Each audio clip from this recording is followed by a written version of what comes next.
सुनि समझई जन मुदित मन, मझई अति अनुराग। लहई चार फल अछत तनु, साधु समाज प्रिया।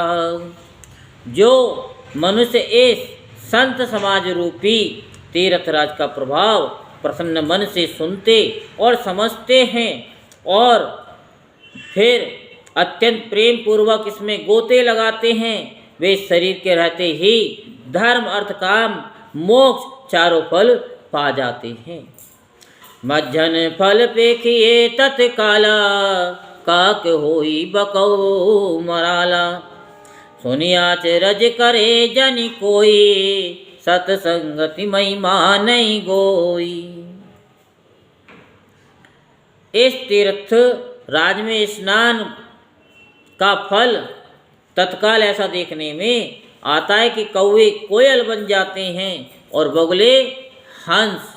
ये सुनकर के कोई आश्चर्य ना करे, क्योंकि सत्संग की महिमा छिपी हुई नहीं है। वाल्मीकि नारद घट जोनी, निज निज मुखन कही निज होनी। जलचर थलचर नवचर नाना, जे जड़ चेतन जीव जहाना। वाल्मीकि जी, नारद जी और अगस्त जी ने अपने अपने मुखों से अपनी होनी कही है। जल में रहने वाले, जमीन पर चलने वाले और आकाश में विचरने वाले नाना प्रकार के जड़ चेतन जितने जीव इस जगत में हैं, इससे आगे के लिए आप बड़े ध्यान से सुनते रहिए। और कथा आपको अच्छी लगे तो लाइक और कमेंट बॉक्स में जय श्री राम लिखना ना भूलें और शेयर करना भी ना भूलें। और हाइप आ जाए तो उसे 3 बार अवश्य दबा दें। मत के रति गति भूते भलाए, जब जे जतन जहाँ जे पाई। सो जानव सत्संग प्रभाव, लोक वेद न आने उपाओ। उनमें से जिसने जिस समय जहाँ कहीं भी जिस किसी यतन से बुद्धि कीर्ति सद्गति विभूति ऐश्वर्य और भलाई पाई है, सो सब सत्संग का ही प्रभाव समझना चाहिए। वेदों में और लोक में इनकी प्राप्ति का दूसरा कोई उपाय नहीं है। बिन सत्संग विवेक न होए, राम कृपा बिन सुलभ न सोई। सत्संगत मुद मंगल मूला, सोई फल सिद्धि सब साधन फूला।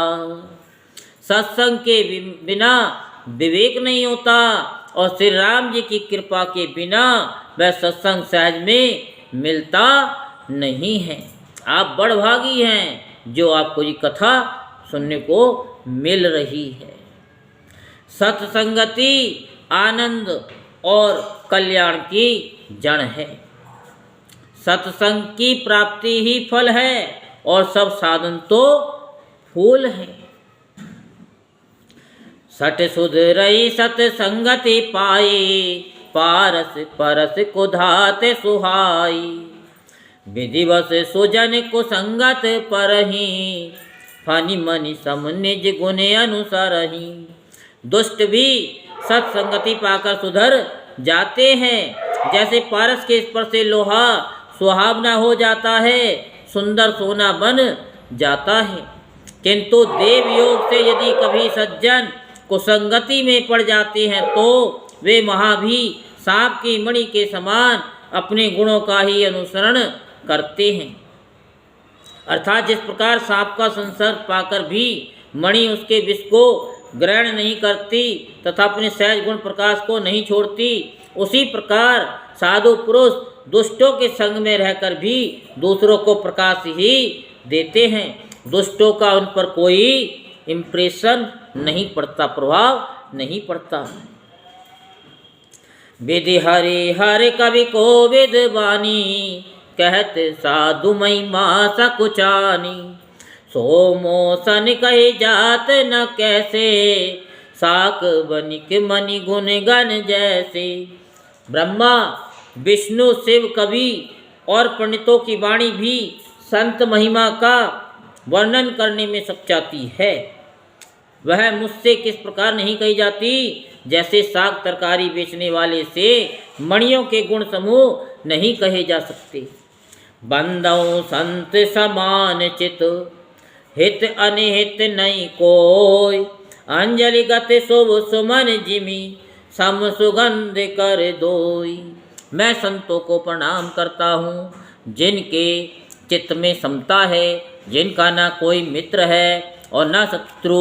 जैसे अंजलि में रखे हुए सुंदर फूल, जिस हाथ ने फूल को तोड़ा और जिसने उनको रखा, उन दोनों ही हाथों को समान रूप से सुगंधित करते हैं, वैसे ही संत शत्रु और मित्र दोनों का ही समान रूप से कल्याण करते हैं। संत सरल चित जगत हित, जानि स्वभाव सनेव, बाल विनय सुनि कर कृपा, राम चरण रति देव।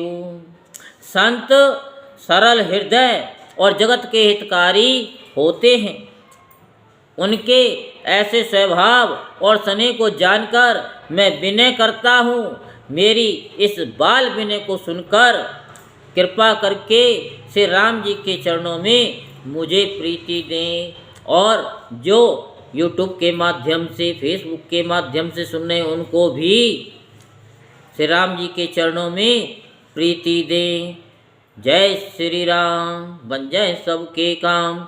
जय श्री राम, जय श्री राम, जय श्री राम।